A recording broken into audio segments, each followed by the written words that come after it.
Hello friends, one step to success channel में आपका स्वागत है। कैसे हैं आप सब? आई होप आप सब अच्छे होंगे। आज हम 6th क्लास की हिस्ट्री का 3rd चैप्टर देखने वाले हैं, वेद। तो आइए चैप्टर शुरू करते हैं। इसमें हम ऋग वैदिक काल के विषय में जानेंगे। हमारे पिछले चैप्टर के कुछ पॉइंट छूट गए हैं, एक बार उन्हें देख लेते हैं। नवपाषाण काल। इस समय लोग कपड़े भी बुनने लगे थे। इसके लिए कपास जैसे आवश्यक पौधे उगाए जा सकते थे। चैप्टर स्टार्ट करते हैं। तो वेदों के 4 प्रकार वेद के: ऋग्वेद, सामवेद, यजुर्वेद और अथर्ववेद। ऋग्वेद के विषय में जानेंगे तो यह सबसे पुराना वेद है।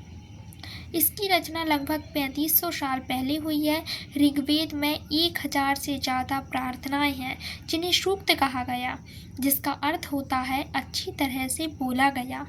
ये विभिन्न देवी देवताओं की स्तुति में रचे गए हैं। इनमें 3 देवता बहुत महत्वपूर्ण हैं, जिसमें पहले है अग्नि, आग के देवता, इंद्र युद्ध के देवता तथा सोम एक पौधा जिससे एक खास पेय बनाया जाता था। इसकी भाषा पाक संस्कृत या वैदिक संस्कृत है। पहले केवल उच्चारण किया जाता था इसका, तथा छापने का काम 100-200 साल पहले हुआ है। ऋग्वेद की रचना महिलाओं व पुरुषों दोनों ने की है। ऋग्वेद की प्रार्थनाओं में व्यास, सतलुज, सरस्वती, सिंधु तथा उसकी सहायक नदियों का जिक्र मिलता है तथा गंगा और यमुना का एक ही बार जिक्र है। आगे जानेंगे मवेशी, घोड़ों तथा रथ। तो इस समय के राजा महलों में रहते थे। न उनके पास सेना थी, न ही ये कर वसूलते थे तथा राजा की मृत्यु के बाद उसका बेटा अपने आप ही शासक नहीं बन जाता था। ऋग्वेद में मवेशियों, बच्चों, खासकर पुत्रों और घोड़ों की प्राप्ति के लिए अनेक प्रार्थनाएं हैं। घोड़ों को लड़ाई में रथ खींचने के काम में लाया जाता था। वहीं लड़ाइयाँ जमीन के लिए, कुछ पानी के स्रोतों तथा लोगों को बंदी बनाने के लिए भी लड़ी जाती थी। युद्ध में जीतकर धन लाए गए धन का कुछ भाग सरदार रख लेते थे तथा कुछ हिस्सा पुरोहित को दिया जाता था। वहीं शेष धन आम लोगों में बांट दिया जाता था। कुछ धन यज्ञ करने के लिए भी प्रयुक्त होता था। यज्ञ में घी, अनाज और कभी कभी जानवरों की आहुति भी दी जाती थी। महापाषाण काल, जिसे बृहत्पाषाण काल भी कहते हैं, तो ये शिलाखंड महापाषाण, महा का अर्थ होता है बड़ा एवं पाषाण का अर्थ होता है पत्थर, नाम से जाना जाता है। ये पत्थर दफन करने की जगह लोगों द्वारा लगाए गए थे।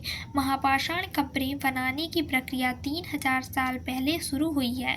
मृतकों को खास किस्म के मिट्टी के बर्तनों के साथ दफनाया जाता था, जिन्हें काले लाल मिट्टी बर्तनों, ब्लैक एंड रेड वेयर के नाम से जाना जाता है। इनके साथ ही मिले लोहे के औजार और हथियार, घोड़ों के कंकाल और सामान तथा पत्थर और सोने के गहने।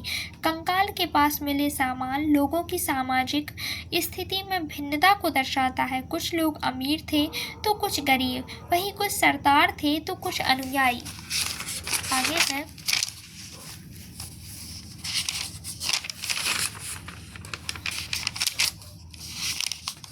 चरक संहिता। आज से लगभग 2000 साल पहले चरक नाम के प्रसिद्ध वैद्य हुए। उन्होंने चिकित्सा शास्त्र पर चरक संहिता नाम की किताब लिखी। वे कहते हैं कि मनुष्य के शरीर में 360 हड्डियां होती हैं। यह आधुनिक शरीर रचना विज्ञान की 206 हड्डियों से अधिक है।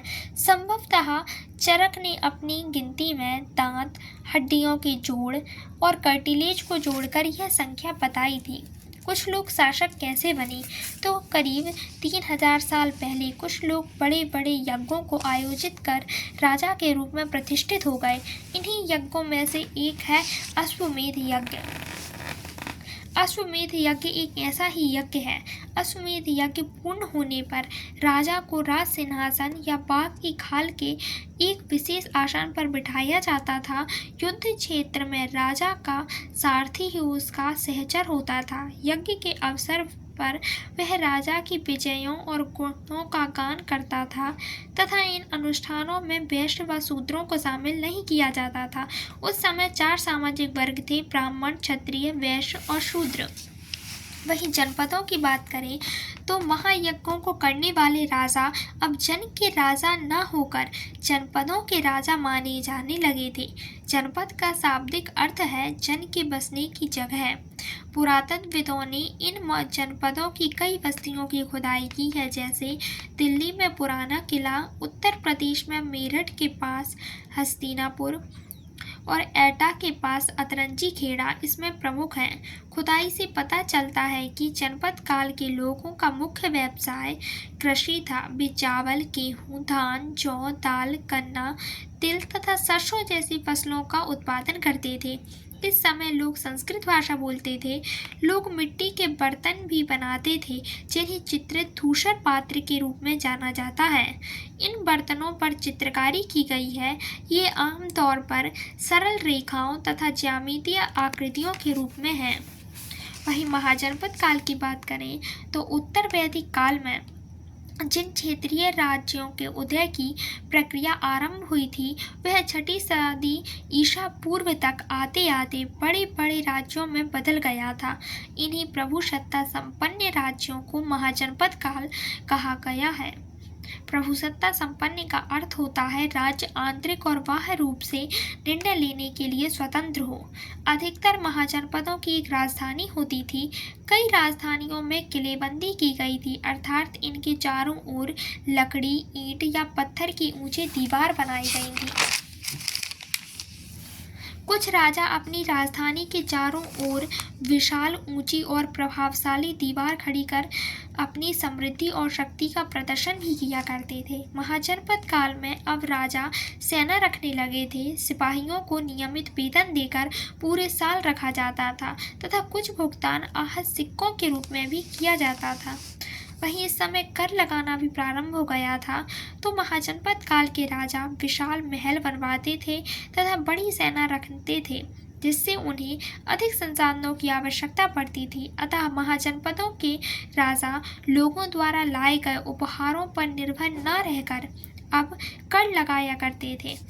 यह कर फसलों पर, कारीगरों के ऊपर लगाए गए कर, पशुपालकों को जानवरों या उनके उत्पादों के रूप में कर देना पड़ता था। व्यापारियों को सामान पर कर देना पड़ता था। वहीं आखेटकों तथा संग्राहकों को जंगल से प्राप्त वस्तुएं देनी होती थी। इस समय कृषि में भी परिवर्तन आए। इस युग में कृषि के क्षेत्र में दो मुख्य रूप से परिवर्तन आए। पहला था हल के फाल अब लोहे के बनने लगे, जिससे कठोर जमीन को लकड़ी के फाल की तुलना में लोहे के फाल से आसानी से जोता जा सकता था। इससे फसलों की उपज भी बढ़ी।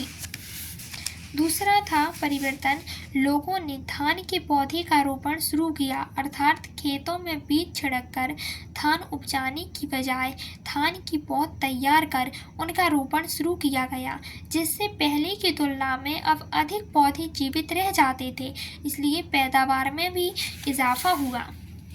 मगध, जो एक शक्तिशाली और महत्वपूर्ण जनपद थी, लगभग 200 साल के भीतर मगध सबसे महत्वपूर्ण जनपद बन गया। गंगा और सोन जैसी नदियां मगध से होकर बहती हैं। ये यातायात, जल वितरण, जमीन को उपजाऊ बनाने के लिए बहुत महत्वपूर्ण थी। मगध का एक हिस्सा जंगलों से भरा था, जिससे घर, गाड़ियां तथा रथ बनाने के लिए लकड़ी पर्याप्त मात्रा में मिल जाती थी तथा जंगल में रहने वाले हाथियों को पकड़कर प्रशिक्षण दिया जाता था एवं सेना में शामिल किया जाता था। इसके अलावा इस क्षेत्र में लौह अयस्क की खदानें भी हैं। मगध में दो बहुत ही शक्तिशाली शासक बिंबिसार और अजातशत्रु हुए, जो अन्य जनपदों को जीतने के लिए हर संभव साधन अपनाते थे। इनकी पुरानी राजधानी बिहार में राजगृह थी। बाद में यह राजधानी बदलकर पाटलिपुत्र कर दी गई। यह प्रचलित मुद्रा का नाम मगध था। 2300 साल पहले मैसेडोनिया का राजा सिकंदर विश्व विजय के उद्देश्य से भारतीय उपमहाद्वीप के ब्यास नदी के किनारे पहुंचा। जब उसने मगध पर आक्रमण करना चाहा तो उसकी सेना ने भयभीत होकर मना कर दिया, क्योंकि भारत के पास पैदल रथ और हाथियों की एक बड़ी सेना थी। आगे है बज्जी संघ, जिसकी राजधानी वैशाली बिहार थी। यहाँ की शासन व्यवस्था को गण या संघ कहते हैं। इस शासन व्यवस्था में प्रत्येक व्यक्ति राजा होता है तथा प्रत्येक मुद्दे पर चर्चाएं बहस कर ही निर्णय लिए जाते थे। स्त्रियां, दास तथा कामगारों को शामिल नहीं किया जाता था। 25 संघ का यह वर्णन दीर्घ निकाय से लिया गया है। दीर्घ निकाय एक प्रसिद्ध बौद्ध ग्रंथ है जिसे 2300 साल पहले लिखा गया है। इन संघों का राज्य 1500 साल पहले तक चला। फिर गुप्त शासकों ने गण और संघ पर विजय प्राप्त कर उन्हें अपने राज्य में शामिल कर लिया। उसके उपरांत नए प्रश्न एवं नए विचारों का उदय हुआ। बुद्ध की कहानी। बौद्ध धर्म के संस्थापक सिद्धार्थ थे, जिन्हें गौतम के नाम से जाना जाता है। उनका जन्म 2500 वर्ष पूर्व हुआ। बुद्ध क्षत्रिय थे तथा शाक्य नामक एक छोटे से गण से संबंधित थे। युवावस्था से ही ज्ञान की खोज में उन्होंने घर के सुखों को छोड़ दिया था तथा बोध गया बिहार में एक पीपल के नीचे कई दिनों तक तपस्या की। अंततः उन्हें ज्ञान प्राप्त हो गया। इसके बाद वे बुद्ध के रूप में जाने गए। यहाँ से वे वाराणसी के निकट स्थित सारनाथ गए, जहाँ उन्होंने पहली बार उपदेश दिया। कुशीनरा में मृत्यु से पहले शेष जीवन व्यतीत किया। उपदेश की भाषा उनकी प्राकृत रही। वहीं बुद्ध के विचारों के विषय में जानेंगे तो यह जीवन कष्टों और दुखों से भरा हुआ है और कष्टों का कारण हमारी इच्छा व लालसा है। आत्म संयम अपनाकर हम अपनी इच्छा व लालसा से मुक्ति पा सकते हैं। लोगों को दयालु होने के साथ साथ जानवरों के जीवन का भी आदर करने की शिक्षा दी। साथ ही हमारे अच्छे कर्म का परिणाम वर्तमान जीवन के साथ साथ बाद के जीवन को भी प्रभावित करता है। बुद्ध के कुछ उपदेश थे। वहीं भारतीय दर्शन की 6 पद्धतियाँ: ऋषि गणित, वैशेषिक, गौतम न्याय, कपिल सांख्य, पतंजलि ने योग और जैमिनी ने पूर्व मीमांसा तथा व्यास ने मीमांसा, वेदांत या उत्तर मीमांसा जिसे कहते हैं। आगे है उपनिषद। उपनिषद उत्तर वैदिक ग्रंथों का हिस्सा थे। उपनिषद का शाब्दिक अर्थ है गुरु के समीप बैठना। इन ग्रंथों में अध्यापकों और विद्यार्थियों के बीच वार्ता का संकलन किया गया है। प्रायः ये विचार सामान्य वार्तालाप के रूप में प्रस्तुत किए गए हैं। इन चर्चाओं में पुरुष ब्राह्मण और राजा होते थे। गार्गी, अपाला, घोष, मैत्री जैसे स्त्री विचारकों का भी उल्लेख मिलता है। उपनिषदों के कई विचारों का विकास बाद में प्रसिद्ध विचारक शंकराचार्य के द्वारा किया गया। व्याकरणविद पाणिनि ने संस्कृत भाषा के व्याकरण की रचना की। उन्होंने स्वरों तथा व्यंजनों को एक विशेष क्रम में रखकर उनके आधार पर सूत्रों की रचना की। ये सूत्र बीजगणितीय सूत्रों से काफ़ी मिलते हैं। इसका प्रयोग कर उन्होंने संस्कृत भाषा के प्रयोगों के नियम लघु सूत्रों लगभग 3000 के रूप में लिखे। वहीं जैन धर्म के विषय में जानेंगे। लगभग 2500 वर्ष पूर्व जैन धर्म के 24वें तथा अंतिम तीर्थंकर वर्तमान महावीर ने भी अपने विचारों का प्रसार किया। वह वज्जी संघ के लिच्छवी कुल के एक क्षत्रिय राजकुमार थे। महावीर ने 30 वर्ष की आयु में अपना घर छोड़ दिया था। उनका कहना था कि सभी जीव जीना चाहते हैं तथा सभी के लिए जीवन प्रिय है। संघ में प्रवेश लेने वालों में ब्राह्मण, क्षत्रिय, व्यापारी, मजदूर, नाई, गणिकाएँ तथा दास शामिल थे। वर्तमान रूप में उपलब्ध जैन धर्म की शिक्षाएं लगभग 1500 वर्ष पूर्व गुजरात में वल्लभी नामक स्थान पर लिखी गई हैं। संघ में रहने वाले बौद्ध भिक्षुओं के लिए बनाए गए नियम विनय पिटक नामक ग्रंथ में मिलते हैं। स्त्री व पुरुषों के लिए अलग अलग नियम थे। बौद्ध धर्म का आंतरिक रूप में इन क्षेत्रों में कहीं अधिक प्रचलित था।